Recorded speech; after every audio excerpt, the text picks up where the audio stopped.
The mine branch executives were first suspended and dismissed later after they apparently gave out information to the media regarding the company's affairs last year. MUN says it advised the concerned members to secure legal representation to be covered by the union. However, the affected employees opted for internal representation. The group then boycotted the hearing last year, leading to their dismissal as charges against them were not challenged, neither refuted. MUN's Assistant General Secretary Paulus Situmba said, upon hearing of their branch representatives' dismissal, the union wrote a letter to the mine stressing the need for a fair disciplinary process. It won't make sense to say the union has sold them out, while currently the union is the one actually paying all their legal cost. Their legal fees is paid by the union. We have given them the opportunity to seek for legal representation of their choice, and that we are fully in support for their reinstatement.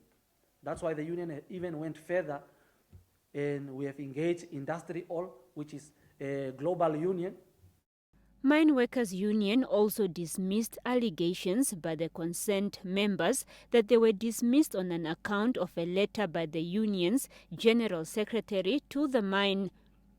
The union refuted this, saying the letter by the Office of the General Secretary was to enlist the services of the contracted attorneys. So the Metcalfe Beekes Anthony's communication to the employer occurred on the 27th of June 2020, just days before the General Secretary's letter. And such assertion warrants the strongest condemnation and rejection. It is foolhardy and reckless for the union to be spending resources on this matter while at the same time apparently conniving behind the backs of our members. It defies all logic and just does not make sense. The matter is currently at the Office of the Labour Commissioner. To date, Mine Workers Union of Namibia has paid over $160,000 Namibian in legal fees and representation fees for concerned members, with the last payment which was effected on the 3rd of February 2021. It is therefore very misleading and disappointing to learn that our concerned members are seeking for public donations and aid to fight their case.